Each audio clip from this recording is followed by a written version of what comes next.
साथियों नमस्कार, मैं हूं आर्यन बोध और आप देख रहे हैं बिग इंडिया टीवी। दोस्तों, बसपा के दो बड़े नेता, एक आकाश आनंद जी और एक रामजी गौतम जी, इन दोनों नेताओं ने बीजेपी की नाक में दम कर दिया है। दोस्तों, आपने देखा होगा लगातार पिछले कुछ महीनों से बसपा का कारवां रुकने का नाम नहीं ले रहा है। जहां आकाश आनंद जी के ऊपर जो जिम्मेदारी है वो पूरे देश में घूम घूम कर रैलियां करना, मीटिंगें करना और पार्टी के अंदर युवाओं को जोड़ना, युवाओं को भागीदारी देना। तो दोस्तों, वहीं पर रामजी गौतम की जिम्मेदारी जो है, जो फिलहाल वर्तमान में 4 राज्यों के चुनाव सर पे हैं विधानसभा के, उन राज्यों की पूरी कमांड रामजी गौतम जी के सर पे है। और रामजी गौतम वहाँ की सारी देख रेख, वहाँ के टिकट बांटना, प्रत्याशियों को चुनना और वहाँ पर जाकर चर्चाएं करना, जी सारी की सारी जिम्मेदारी रामजी गौतम जी के सर पर है।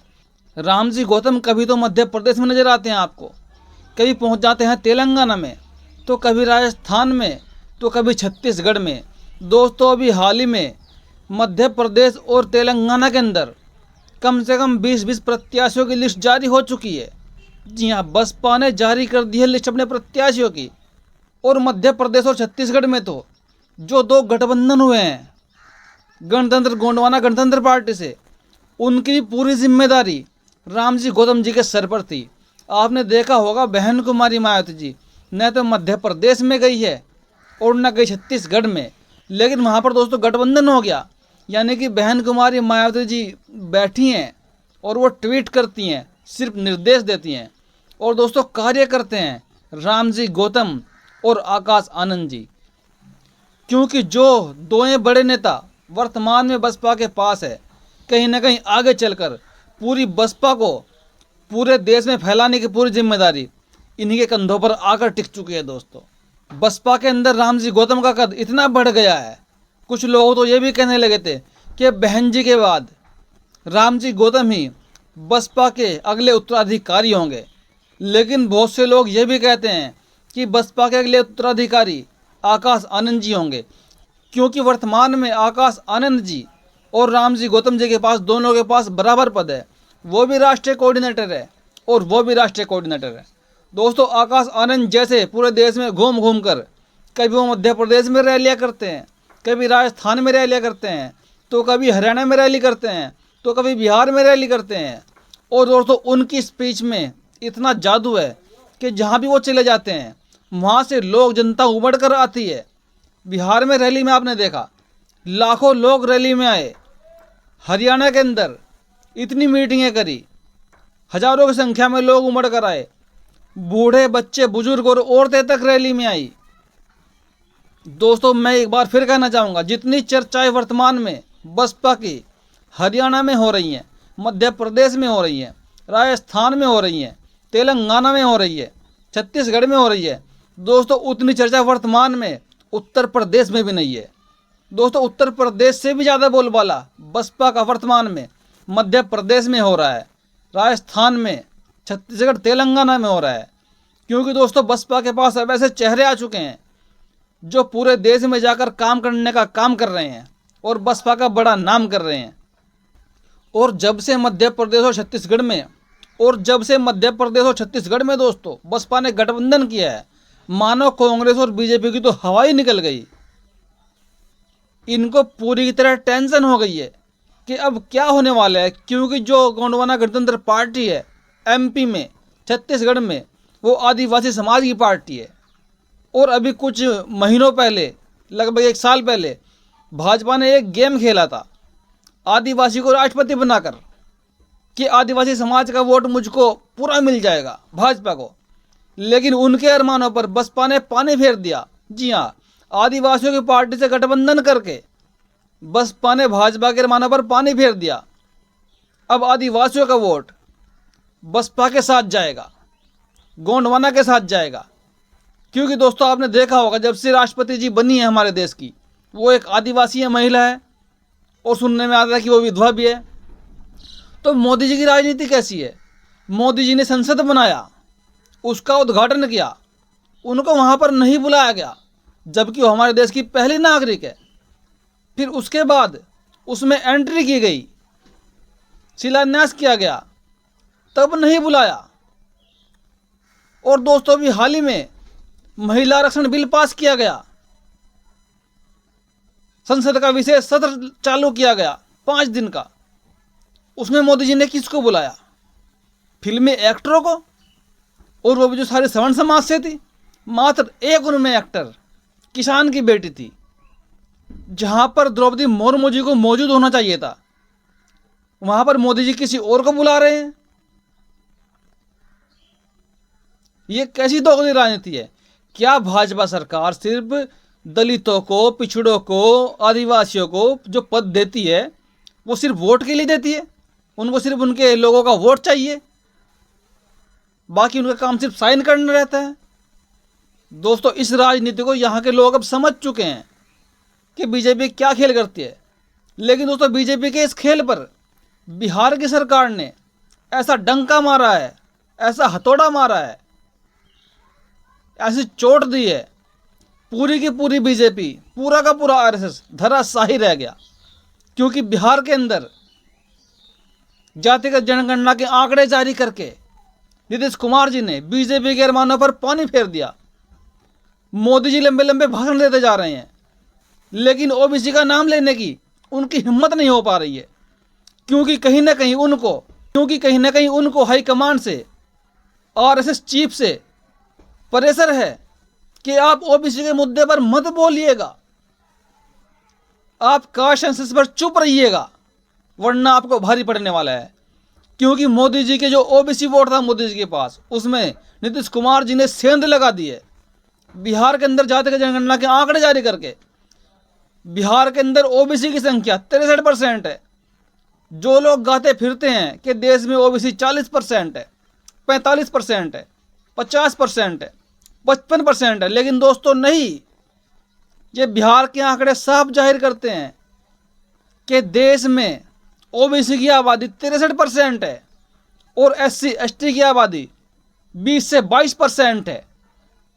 जी हाँ दोस्तों, ये हकीकत के आंकड़े हैं और इन आंकड़ों ने मोदी जी के अरमानों पर पानी फेर दिया।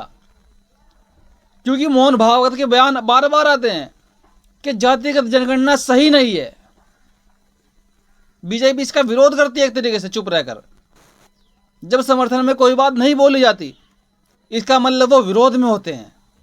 आप भी सोच सकते हैं। वरना जो मोदी जी ओबीसी के चाहते रहे हैं और मोदी जी ने ओबीसी प्रेम दिखाया, 2014 में गला फाड़ फाड़ कर चिल्लाए कि मैं ओबीसी हूँ, इस बार देश में ओबीसी प्रधानमंत्री चाहिए, ओबीसी समाज को हक मिलेगा। और देश में 2 बार ओबीसी प्रधानमंत्री भी आया, 14 में आ गए, फिर 19 में आ गए, लेकिन ओबीसी को क्या मिला? सवाल ये है।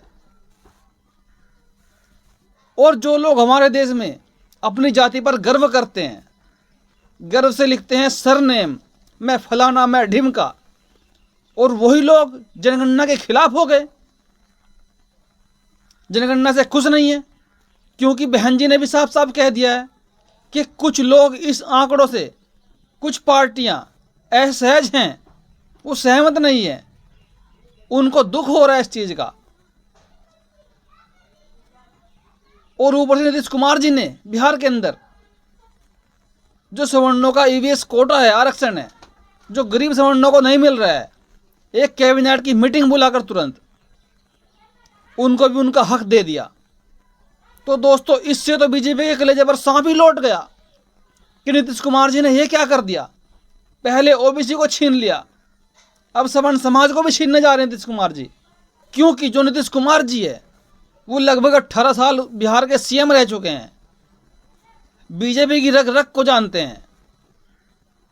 और जब से इंडिया वाला गठबंधन बना है, मानो नीतीश कुमार ने तो कसम ही खा ली कि बीजेपी को मिट्टी में मिला देना है, बीजेपी को धूल चटा देना है। अब ओबीसी के मुद्दे पर, अब कास्ट सेंसस, अब जातिगत जनगणना के मुद्दे पर मोदी जी क्या कर रहे हैं कि देश के लोग, इंडिया गठबंधन जातिगत जनगणना कराकर देश को बांटना चाहता है, हिंदुओं को बांटना चाहता है। भाई जातिगत जनगणना करा के हिंदू कहां से बढ़ जाएंगे? सबको पता है आप मोदी जी हैं, पिछड़ी जाति से आते हैं, अगर आपकी जाति की गिनती कर ली जाए कि आप देश में 4,000 है, 4 लाख है, 5 करोड़ है, तो इसमें आप कहाँ से बट जाओगे?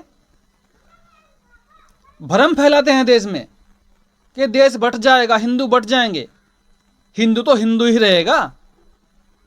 जब नाम के सामने जाति का नाम चौड़ा होकर लिखते हैं तब हिंदू नहीं बटता। जब जाति के नाम पर अत्याचार करते हैं गरीबों के ऊपर, दलितों के ऊपर, तब हिंदू नहीं बटता। जब मध्य प्रदेश में ब्राह्मण समाज के लोग आदिवासी के सिर पे पेशाब करते हैं तब हिंदू नहीं बटता। जब दलित की बेटियों के रेप होते हैं तब हिंदू नहीं बटता। जाति गिनने में हिंदू बट जाएगा, वाह क्या लॉजिक लगाया मोदी जी ने।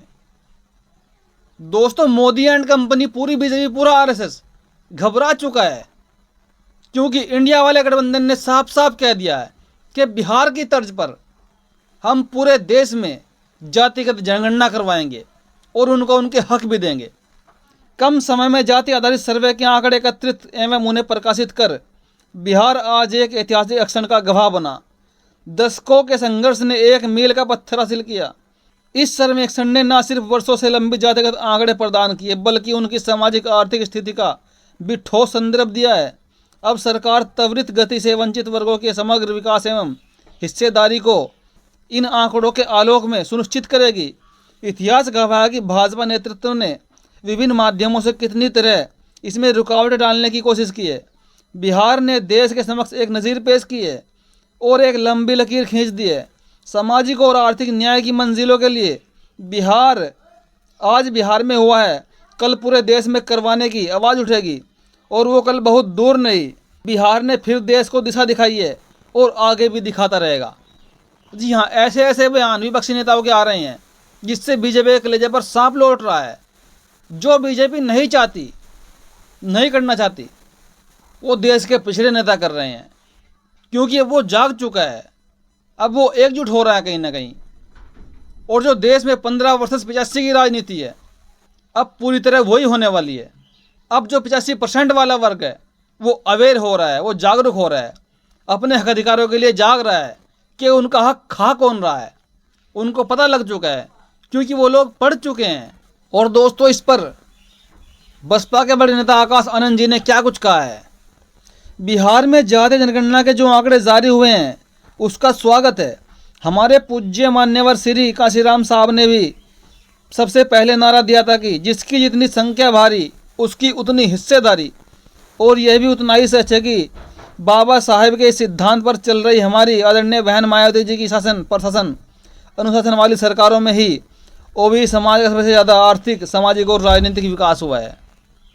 जी हाँ, जो आज जनगणना हो रही है वो मान्यवर साहब के नारे को लेकर कहीं ना कहीं फिट बैठ रही है और उसके बेस पे हो रही है, क्योंकि मान्यवर साहब काशीराम जी ने कहा था कि जिसकी जितनी संख्या भारी उसकी उतनी हिस्सेदारी। और दोस्तों, ये होना भी चाहिए। अगर एक घर में किसी बाप के 4 बेटे होते हैं तो दोस्तों बाप की प्रॉपर्टी को 4 भागों में डिवाइड किया जाता है, सबको बराबर दिया जाता है। लेकिन जब हमारा देश आज़ाद हुआ, यहाँ पर कुछ भी बराबर नहीं बटा। सब कुछ विशेष लोगों के पास चला गया और एक बड़ा तबका खाली रह गया, जो आज भूखमरी में जी रहा है, लाचारी में जी रहा है, महामारी में जी रहा है। और दोस्तों, जो ये आंकड़े आज आए हैं और ये आंकड़े पूरे देश में आएंगे, तब जाकर इनको इनका हक मिलेगा, और जो बिहार से शुरू होने वाला है। और दोस्तों, बीजेपी सरकार के शासन में इतने लोग मारे जा रहे हैं। पहले मणिपुर में लोग मारे गए, फिर नूह में लोग मारे गए, अब एक अस्पताल में, नांदेड़ के अस्पताल में 30 मासूम लोगों की जान चली गई, जिनमें 16 बच्चे थे और 14 बाकी लोग। वहां पर दवाई की पूर्ति नहीं हो पा रही है बीजेपी सरकार में, और बीजेपी कहती है सबका साथ सबका विकास। इस पर क्या कुछ लिखा है आकाश आनंद जी ने। नांदेड़ में पिछले 24 घंटों में दवा और सहायता प्रणाली की कमी के कारण 16 नवजात शिशुओं सहित कुल 30 मरीजों की मौत हो चुकी है। यह बेहद दुखद है। मैं शोकाकुल परिवारों के प्रति संवेदना व्यक्त करता हूँ। उत्तर प्रदेश, ठाणे और अब नांदेड़, आखिर ये सरकारें कब जाकर अपनी चिकित्सा प्रणाली ठीक करेगी। इस गंभीर मामले में तत्काल जांच होनी चाहिए। जी हाँ, उन्होंने जांच के एक आवाज़ उठाई है कि इसमें जांच होनी चाहिए और जो भी दोषी हो उसको सज़ा हो कि 30 मासूम लोगों की जान ले ली गई। ये कहाँ का न्याय है? ये कहाँ की चिकित्सा प्रणाली है? और बसपा सुप्रीमो ने भाजपा के ऊपर निशाना साधा है। उन्होंने क्या कुछ कहा है? वैसे भी सड़क, बिजली, पानी, शिक्षा, स्वास्थ्य जैसी मूलभूत आवश्यकताओं को लेकर आवाज़ें लगातार उठती रही हैं, किंतु सरकारी उदासीनता कम होने का नाम नहीं ले रही हैं। यूपी व अन्य सरकारों को आम जनहित व जन सुविधाओं के इन मामलों के प्रति समुचित धन व ध्यान देकर जवाबदेह बनना जरूरी है। जी हाँ, आज भी हमारे देश में जब टेक्नोलॉजी का ज़माना है, हमारा देश आर्थिक तौर पर विकास कर रहा है, भाजपा का कहना है। मोदी जी कह रहे हैं कि हम देश की 3 ट्रिलियन इकोनॉमी बनाएंगे, तो उसके बाद भी देश में सड़कों का बुरा हाल है, बिजली का बुरा हाल है, पानी का बुरा हाल है। तो कहाँ दिखेगा देश का विकास? जब सड़कों पर नहीं दिखेगा, पानी की सुविधा में नहीं दिखेगा, बिजली की कमी है, अस्पतालों में लोग मर रहे हैं, तो विकास कहाँ है? जंगलों में खोज के लाए विकास को, या फिर विदेश चले जाए विकास खोजने के लिए? दोस्तों, अपनी प्रतिक्रिया वीडियो में जरूर दीजिएगा। वीडियो कैसी लगी आपको? धन्यवाद।